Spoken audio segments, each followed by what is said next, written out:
Hey, everybody, and welcome to another episode of Eating at a Meeting. I'm your host, Tracy Stuckrath, and I am so excited to bring to you this woman right here. She is my friend, Chef Naina Bhedwar from Atlanta, Georgia, and she is, as her name says, they're a culinary instructor and a coach at Kessar Kitchen out of Atlanta. But I did meet her, oh my gosh, it's been 10, 15 years, something like that. Close to, Yeah. Through the Cook's Warehouse, which is a cooking store and school in Atlanta. And she was teaching classes, and I would work her classes as a sous chef. And I would work yours. I would work yours. Yeah. So, but last week or a couple weeks ago, Naina posted on Facebook that she was doing this cooking class at the Atlanta Botanical Gardens called Feed Your Peace. And talking about mindfulness and reducing stress using food. And so that's why we're here. So hello, my friend. Hello, my friend. Okay, so tell me, when I first said it, I literally texted you 3 minutes after I saw that on Facebook and said, you have to be on Eating in a Meeting. So tell us about what the class is, Feed Your Peace, and how you came up with it. So it was all kind of, my background is actually not in cooking, even though I'm a chef now. I'm self-taught, but most of my training, my formal training, is actually in psychology. I'm a trained therapist. I've worked with, before I moved to the US, I lived in the UK for many years, and I worked with special needs children there. And that was actually where I started my journey on sensory integration, sensory processing, all of the things that are a very big part of Feed Your Peace. And those two areas, my teaching of neurodivergent children and the sensory side of things. I also have a yoga and meditation practice. It was all very well combined.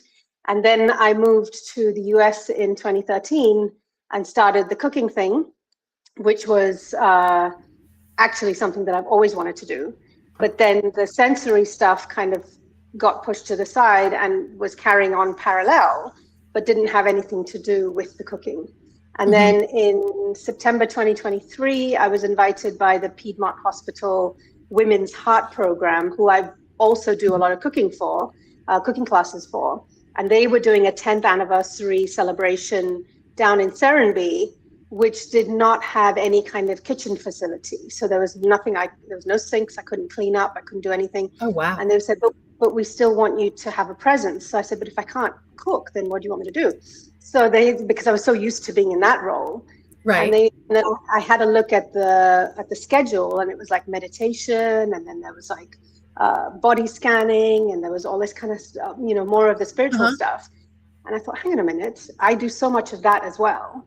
And I started thinking about where the two would meet, and all the sensory work and all the yoga and all the stuff I've done in my parallel life kind of came in, and it made me realize that there is nothing more sensory on this planet than food, and especially the creation of food. Right. And the more I dug around, the more I found that there's so much out there on eating mindfully, on sourcing your food mindfully, on all of that sort of thing. But there was hardly anything on cooking mindfully, on actually preparing the food in a mindful way. In energy healing circles, there was a lot of stuff about, the energy that food carries, the energy that the chef carries that goes into the food. But there isn't so much. Make angry food. Yeah. And vice versa. Yeah. And of course, I'm aiming this more at the home cook, but there is absolutely no reason why it can't be employed on a wider scale. But the things like art therapy, play therapy, they're all amazing and wonderful, but they generally tend to cater to one sensory channel. Whereas cooking, if you see it as a quote unquote therapy, and I use that word with care, it can appeal to every single sensory modality that exists. So if you're more of a visual person, there's something for you. If you're more of a texture person, there's something for you. If you're more of an auditory person, there's something for you. Right. And also it opens up avenues for the sensory channels that you maybe don't use as much, and can start to create a little bit of balance. It's because you notice if you tend to be more of a hands-on texture kind of person, maybe take a moment to look at patterns more, or to look at organization more, or to look at more colors or things like that. There's something to offer. There's so the two things are popping into my brain when I'm listening to you speak is one year when I was teaching kids cooking camp, and so this has to have been, I left in 2017, so 2017 maybe, that summer, and Thursday was the cooking competition where the teams would get judged, and they were freaking out. So but on Monday I'm like, okay everybody, 12 o'clock every day we just stopped and we took a deep breath in and we took a deep breath out. And this is kids from 8 to 13, right? That I was teaching classes to. And like on Tuesday, they were like, okay, Tracy, when are we doing our breathing? I'm like, and so it really helped them hone in. But then I'm like, I know that I've read some stories about, people coming out of prison, and there are these programs to help them get into culinary, because it does give them, or even PTSD and things like that, because it does provide that sense of mindfulness that you are talking about. Yeah, because there's so much to anchor your attention to. And that basically, that is, if you really boil it down, mindfulness is basically just where you place your attention, where you choose to place your attention. And understanding that our attention is like a spotlight that we have control over, that we don't have to, and mindfulness is one of the main things that is actually recommended to people with ADHD, who, people who we traditionally think of as not having control over their attention, are taught techniques and taught ways to harness consciousness, bring it down, and use it like a spotlight. So I am choosing to attend to what is right in front of me right now. Right. Go ahead. No, go ahead. I was gonna say, like in mise, and at Cooks we learned from all the chefs, mise en place, put everything in its place, right? Get your cookie sheet out and get all your spices together, and you measuring spoons, etc., so that when class starts, everybody who's learning how to cook, everything's there for them. And so, but it would also be interesting to get them to put that in. Well, but having 30 people in a class trying to do that is too hard. But as the prep cook, we helped them do that, put that everything in place so that they had it there to calm them down. That is such a perfect analogy, because when you use sensory information in a mindful way, that's exactly what happens in your brain. Things get into place.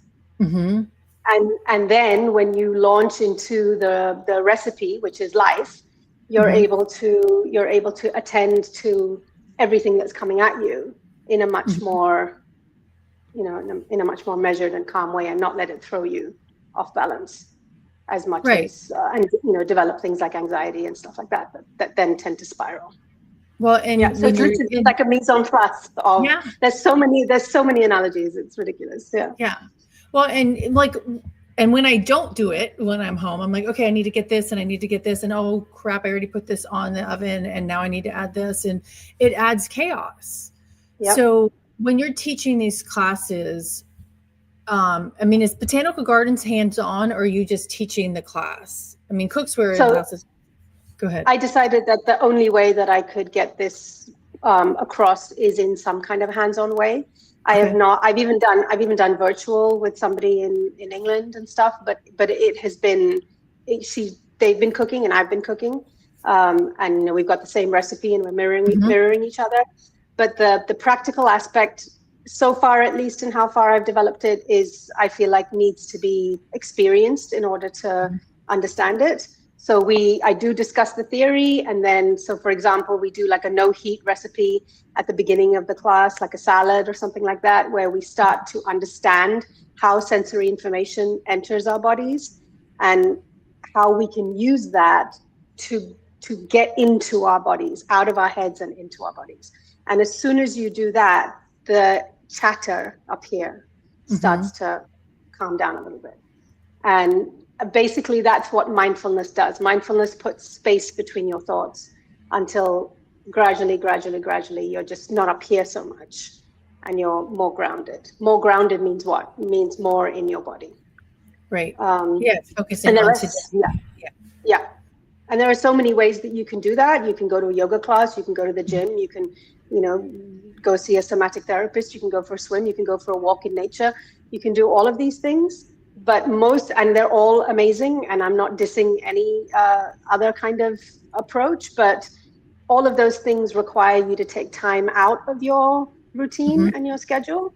Whereas what I'm hoping to get across in this method is that this is something that you weave into something that you're already doing. So everyone has to eat, and it doesn't matter what it is that you're cooking. You can be making a packet of instant ramen, or you can be making a 3-course French meal. This has application in both of those scenarios. You can use it when you're making a cup of tea, or it can be done for 5 seconds. It can be done for 5 minutes, for 50 minutes. No amount of conscious effort ever goes unnoticed. It all goes into a piggy bank that, slowly builds up and eventually rewires you.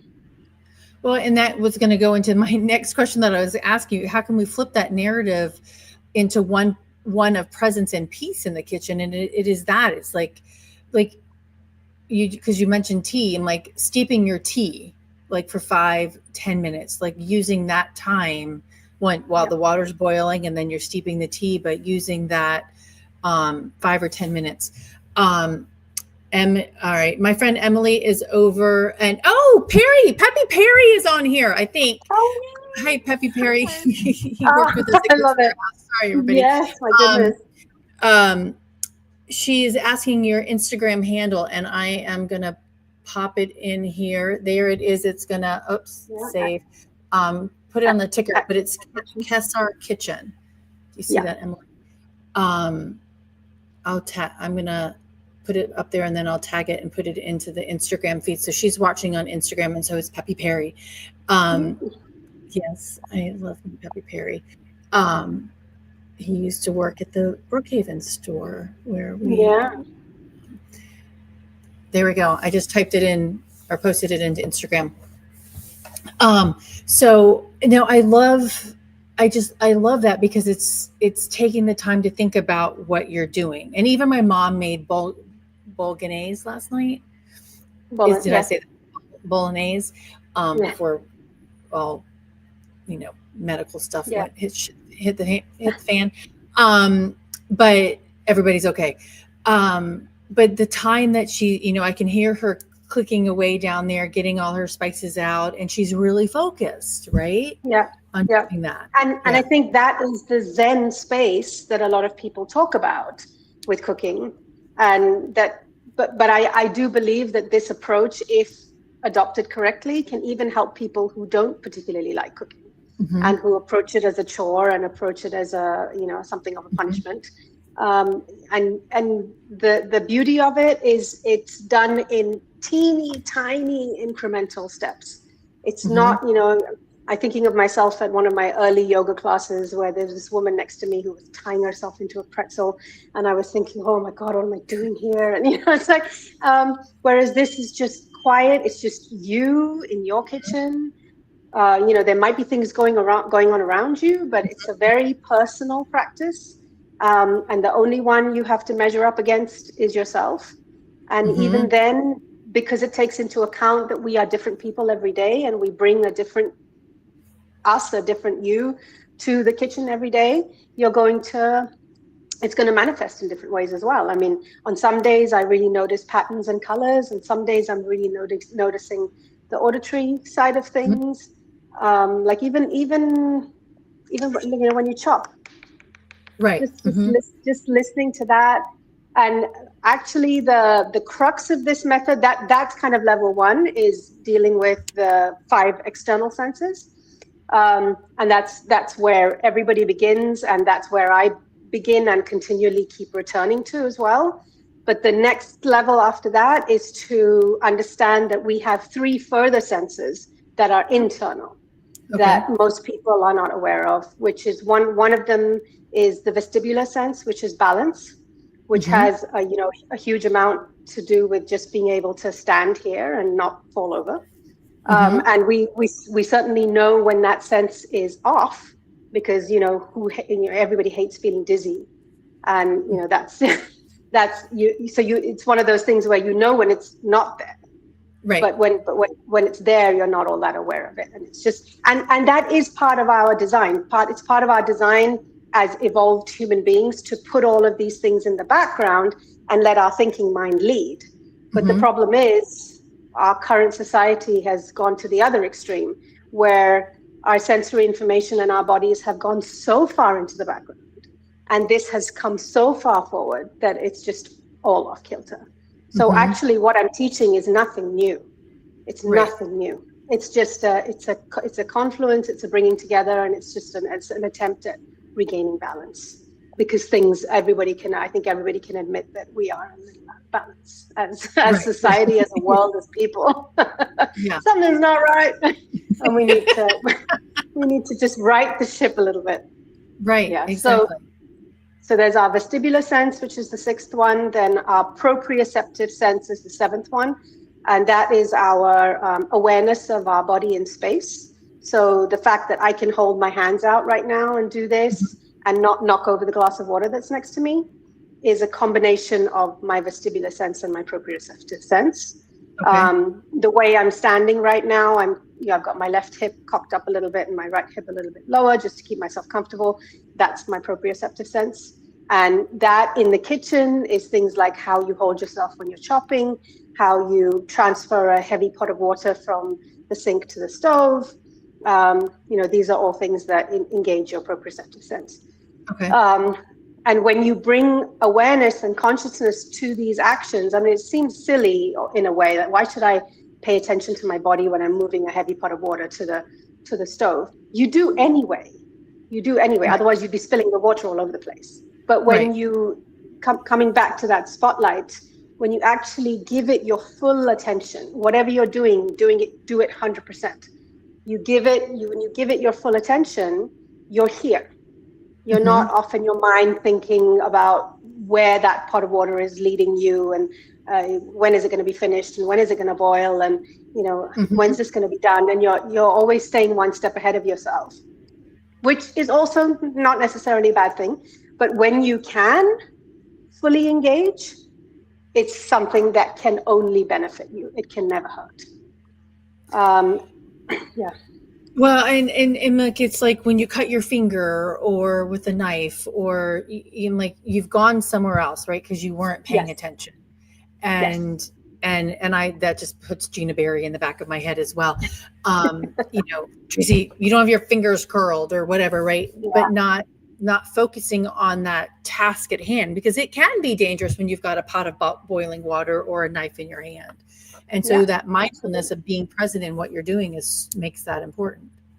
Yeah. I mean, it provides psychological safety and physical safety, both. Yeah. Okay. And was there one more? Yes. The third and final one, which is actually the most important. And this is the one that I hope to in the future be able to do like retreats and things with this approach, so that we can really go deep, because it's very difficult to get deep enough in like a 3.5 hour workshop. But I do allude to it, which is our interoceptive sense. And this is so unknown that on the computer, you get a red line underneath, like it's not even a word. You get interceptive, but you don't get interoceptive. And interoceptive is basically our ability to sense what's going on inside. And listen to and interpret those signals correctly. So the two most important interoceptive senses we have are hunger and thirst, both of which are intimately connected with food.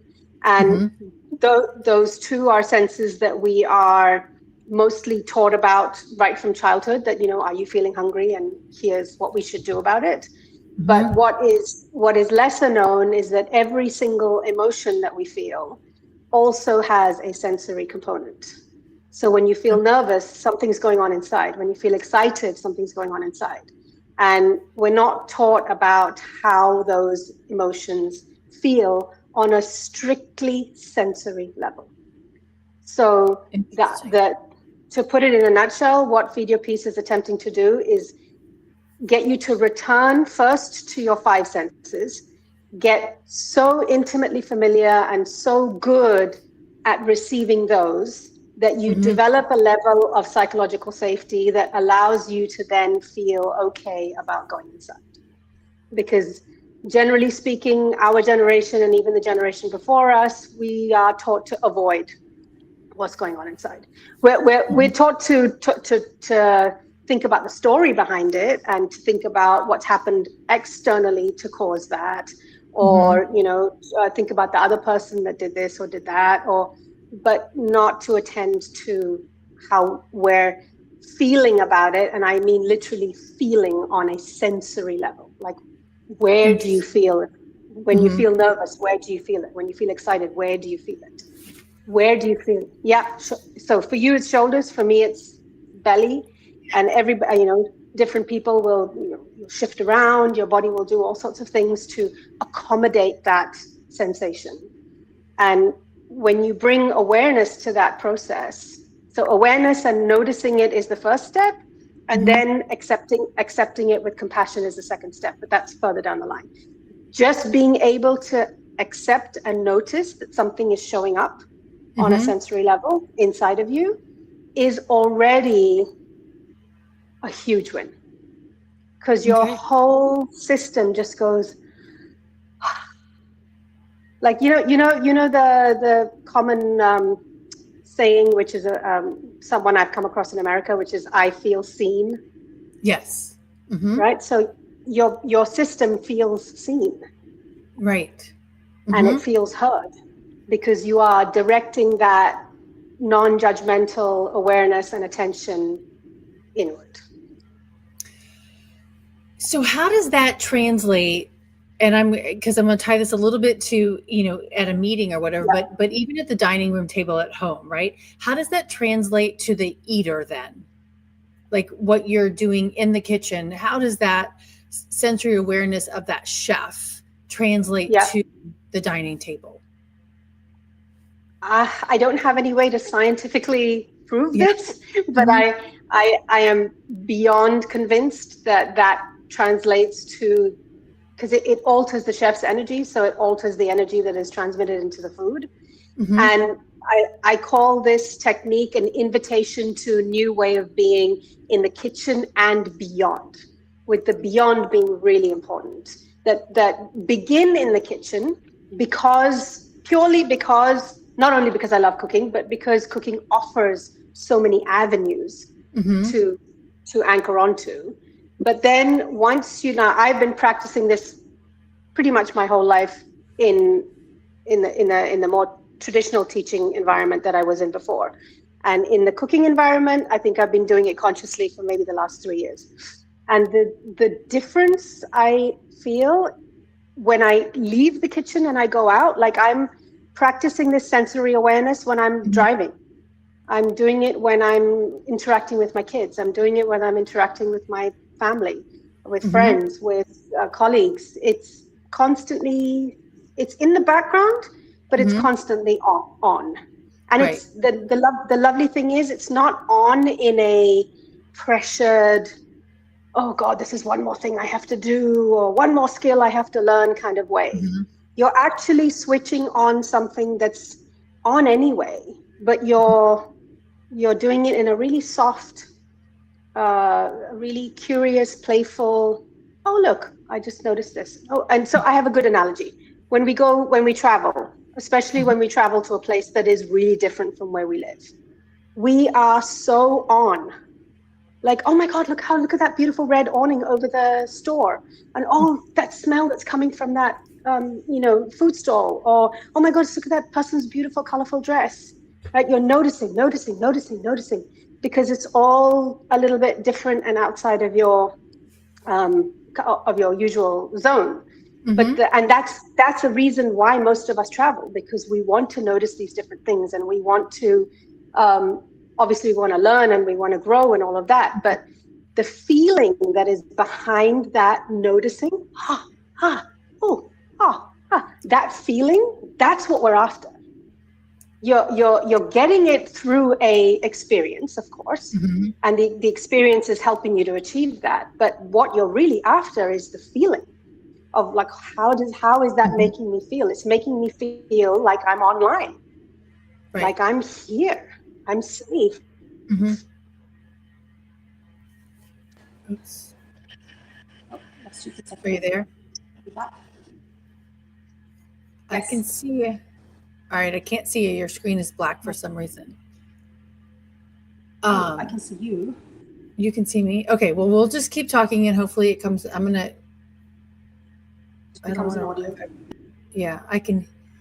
All right, I brought you back in. That didn't help with the camera. But can you hear me? Okay, you can see yourself. All right, that's better. Let's do. Okay, I can't change anything except for the mic. So we're just going to continue talking and hopefully the camera comes back on, and work on it there. Can you do two things at once to talk to me? Sorry, say again. I said, can you like hopefully maybe figure out the camera and still talk to me? Oh, like turn myself off and on again? Yeah, turn yourself off real quick and let's see what happens. No. Anything? I just did that. Yeah, Recordings. No. All right. Why don't you why don't you exit and come back in real quick? And I'm going to pull up your Facebook page about the kids, okay? Okay. And show that. So after she mentioned after Naina mentioned that she was doing this class, and then she taught one at Cook's Warehouse a couple of weeks ago, and I'm going to pull this up real quick. Let's see how I can do this.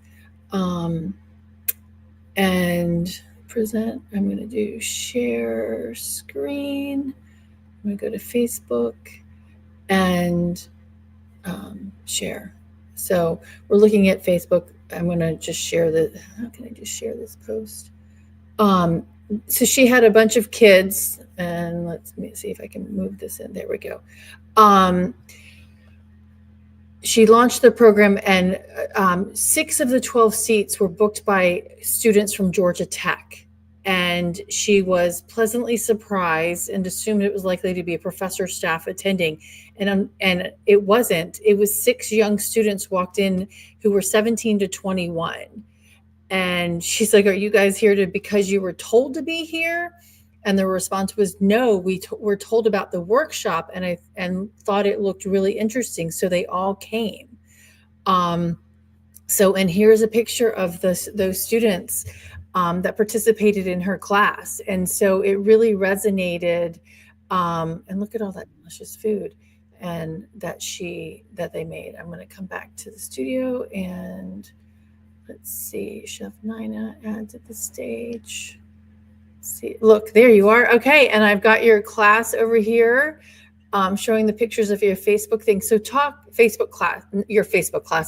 class that you shared on Facebook. So tell us a little bit about that class. I'm going to take that off now, so you're back in here.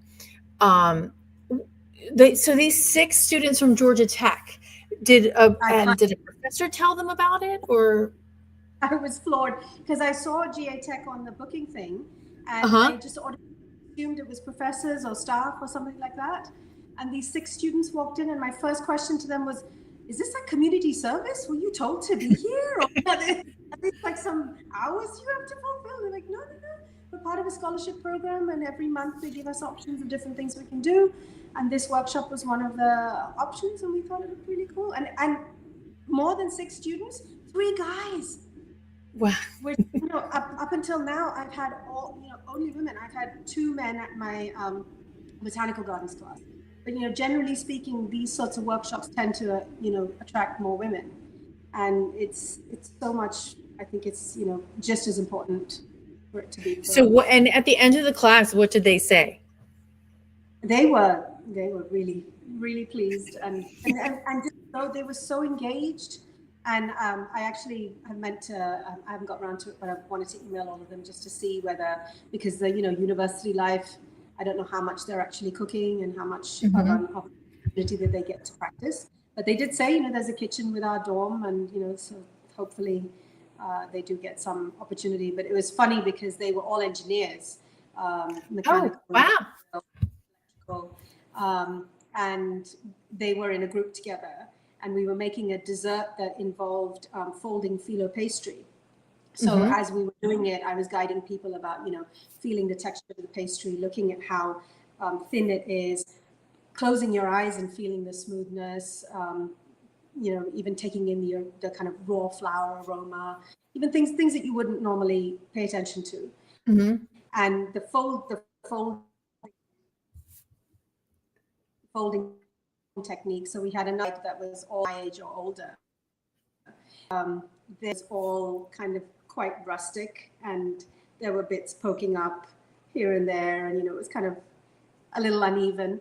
And these engineers had the most perfect. I was like, did you use a ruler? Or it was just like absolutely like even and the same length, not one little bit sticking out this side, that side. It was just so. It was fun to see personalities also come out in the way you do things.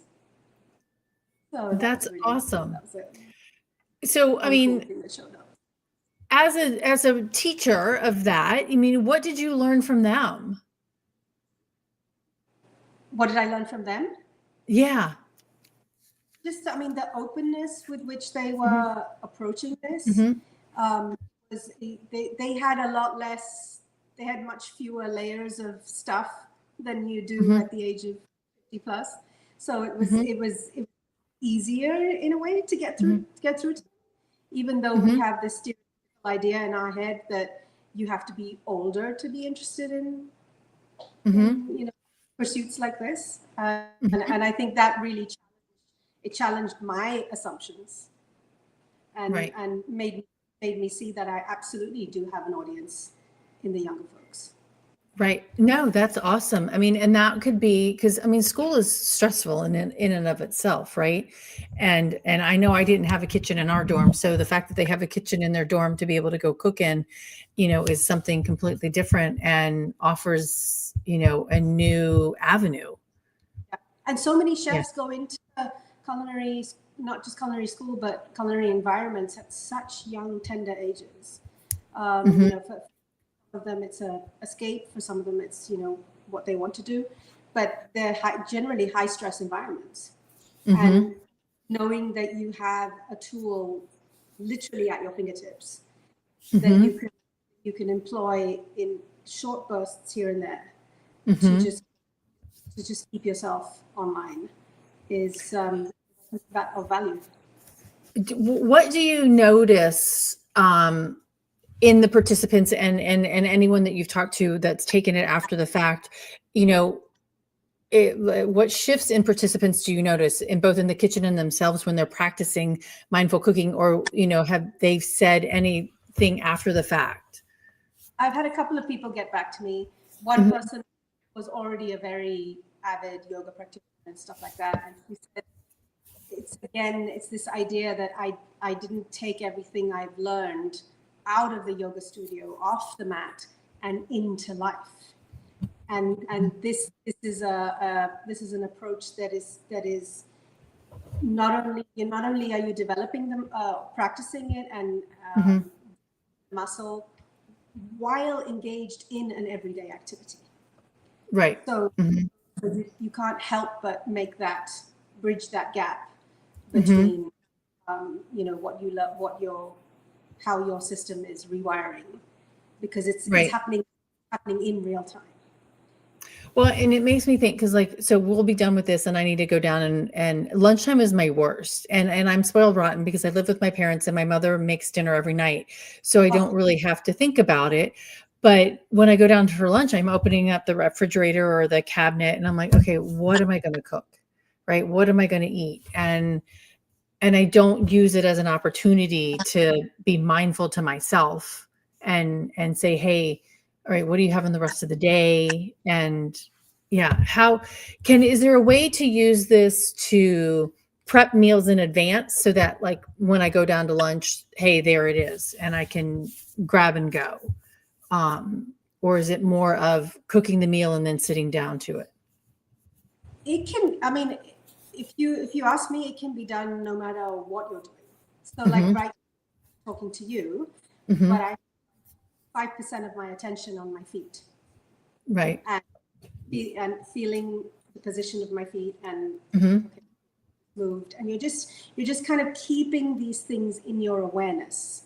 And what it does is it keeps that frustrated voice at bay. It keeps that, okay, on to the next thing, on to the next thing. Now what do I do now? And you know, we live in such a productivity focused society and such a goal focused society. And there's nothing wrong with goals. They're fantastic.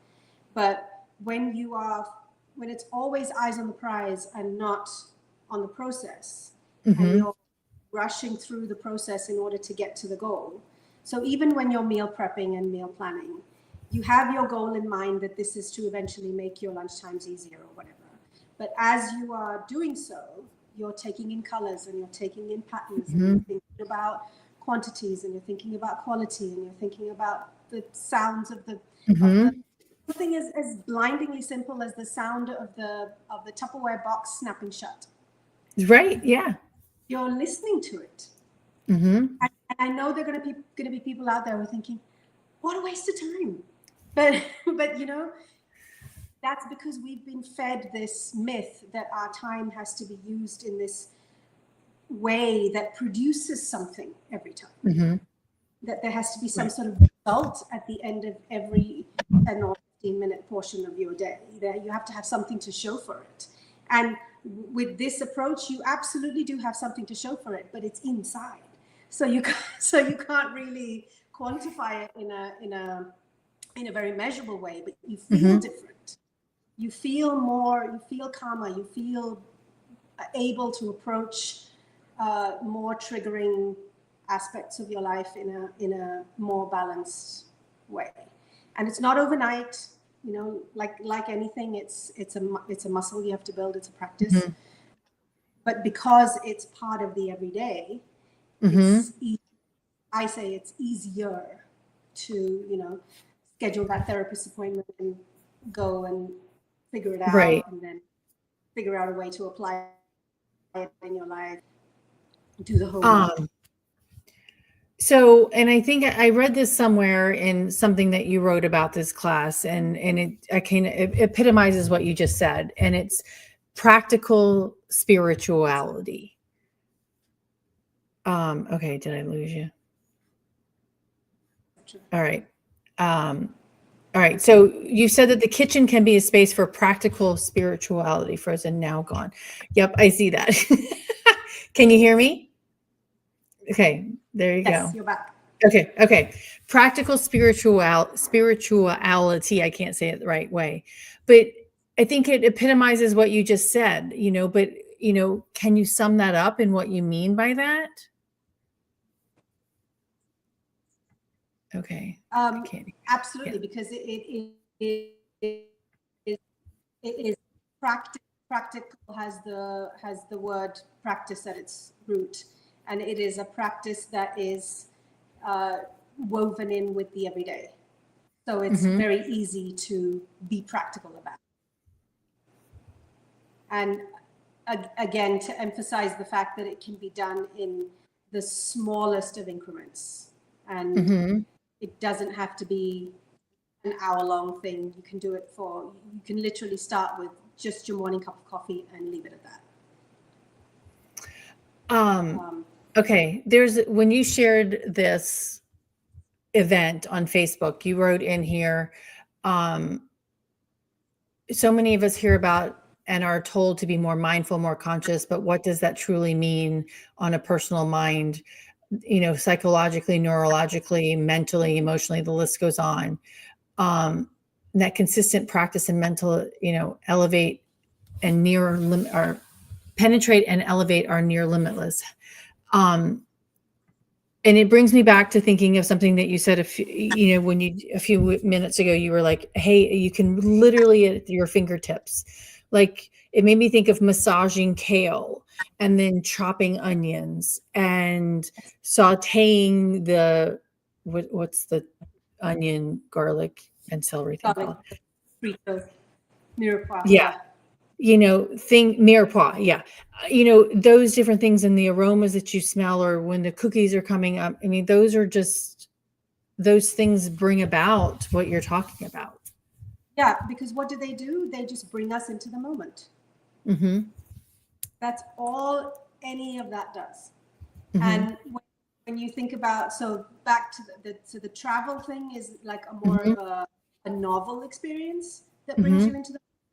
And in the class, I share the fact that, we go to watch live music. We play musical instruments. We create art. We engage in thrilling sports like surfing and rock climbing and things like that. And we do all of these things because they keep us present. Mm-hmm. And, once again, we think it's about the content of the experience. It's not about the content. It's about the feeling that that content is awakening in us. And because our systems our nervous system are designed to stay present, we love it.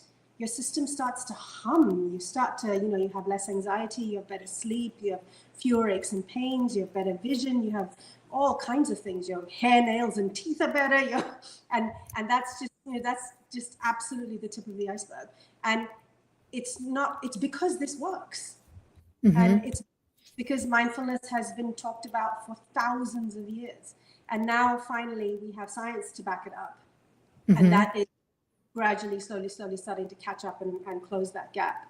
But it's our systems start to hum in a really pleasant way when we work with our design rather than against it.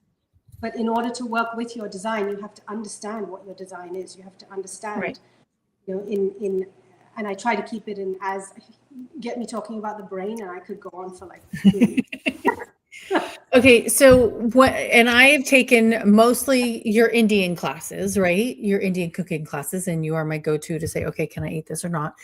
But are you teaching, when you're teaching these classes, are you teaching Indian cuisine or are you teaching farmers market? What are you teaching?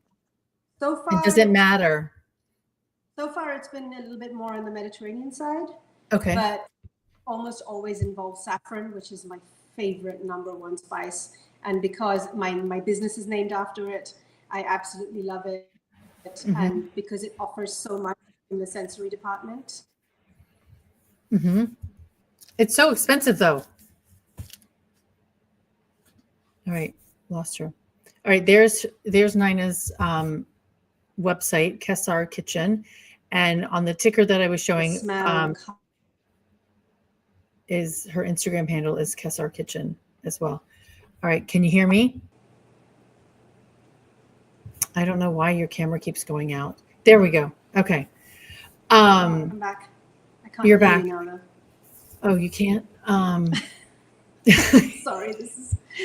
No, that's okay. If Technology, we do this again, right? I promise I'll have that wire. No, that's okay. So I was just showing your website there, and that's also her Instagram handle. Can you hear me now? Nope. No. Nope. Can you hear me? All right, yes. Okay. Go down to the, oh, you can't hear me. Okay, so let's see if I'm going to look and see if she's got any other classes coming up to show her. Go out and come back in again? Yes. Yeah?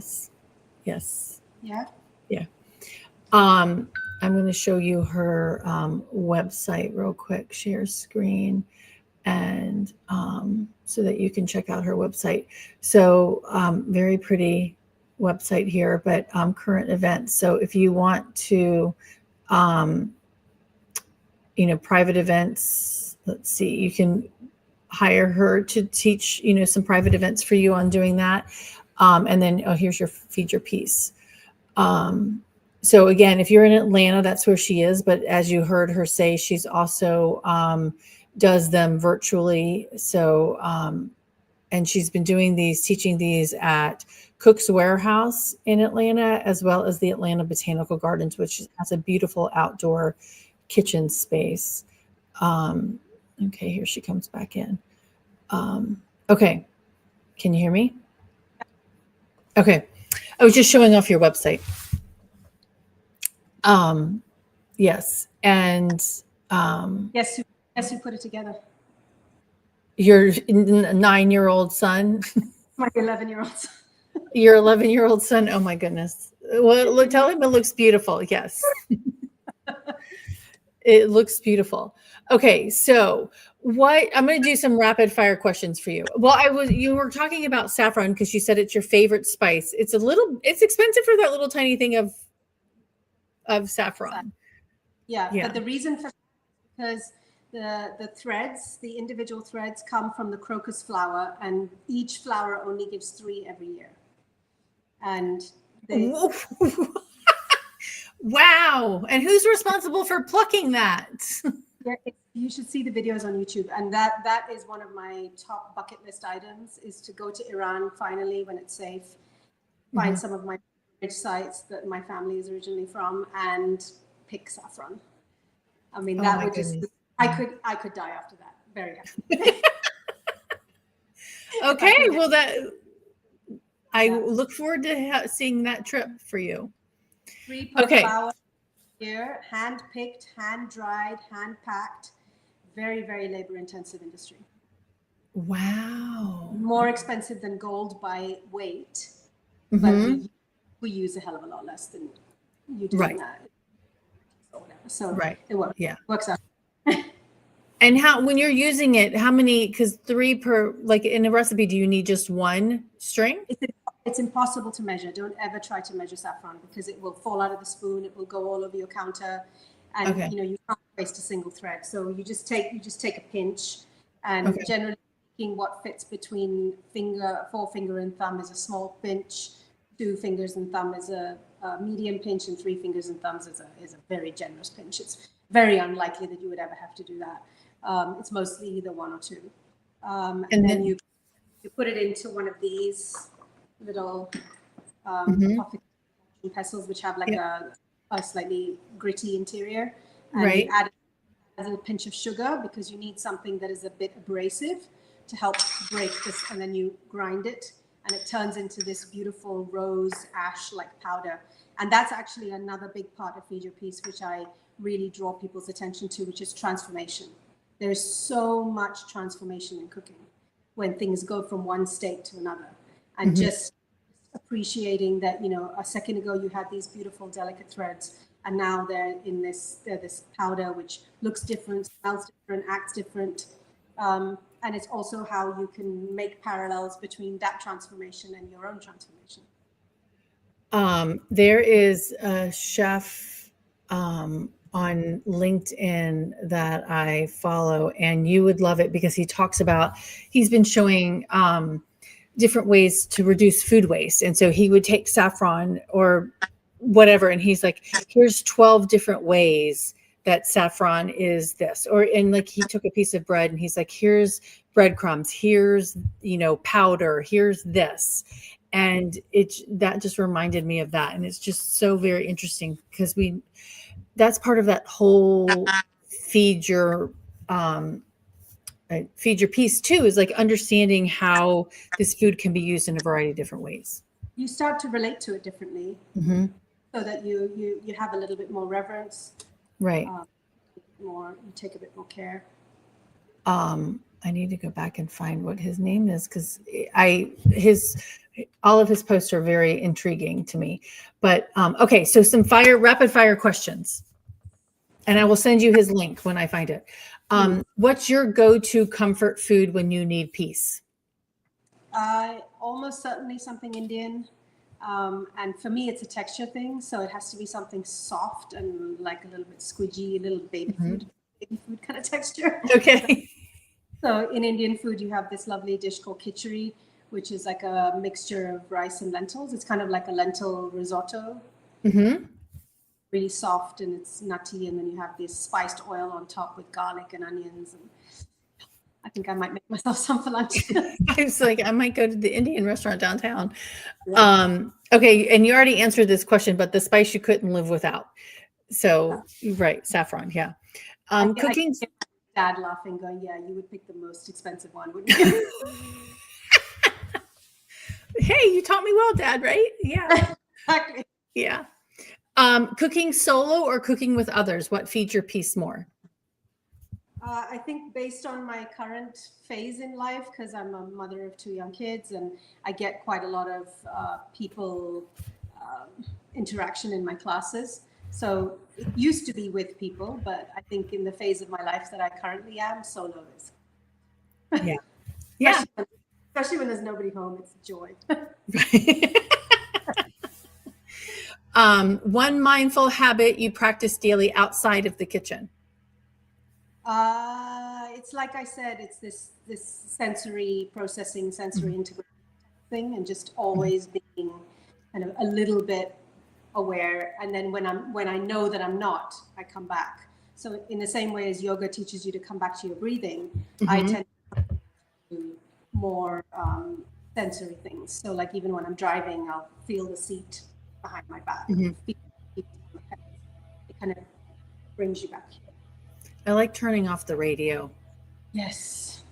Because it just, I mean, then there's no noise. Yeah. One less channel that's being yeah. It's very peaceful. Yeah. Okay, 2 more. If you could describe feed your peace in 1 word, what would it be? Grounding. Okay. Yeah, that makes sense. Yeah. Completely. That's the point of it, right? Yeah. Yeah. All right. And the last question, finish this sentence. Every meal should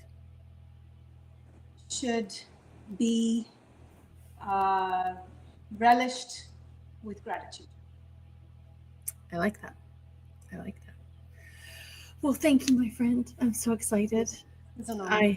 I think I'm coming down in November, so I will let you know when I am. Yes. And everybody, if you want to have Naina, hire Naina, take Naina's classes, there's her website, Kessar Kitchen. And again, it is her Instagram handle and your Facebook page is that too, right? Everything is that. So, yep. So check her out there. I'm doing these Feed Your Peace classes virtually as well. So people who are listening from other parts of the world, it absolutely translates to the screen when you don't always keep cutting out like we have been. All is good. We're good. Well, thank you so much. It's so good to see you. You're welcome. All right, everybody. Thank you for tuning in. Next week, I am going to be in Las Vegas for IMEX. So I'm going to come to you live on Monday, Tuesday, and Wednesday. Monday, we're talking about similar something to this, neurodiversity and food. Tuesday is all about Toronto as a culinary destination. And Wednesday is about technology and helping your attendees feel safe about what they're eating with more knowledge. So tune in next week and I will see you then. Thanks everybody for being here. And until then, stay safe and eat well. Thank you. Oh, I hit the wrong thing. I hit leave cancel. End stream is what I'm supposed to hit, not leave the studio.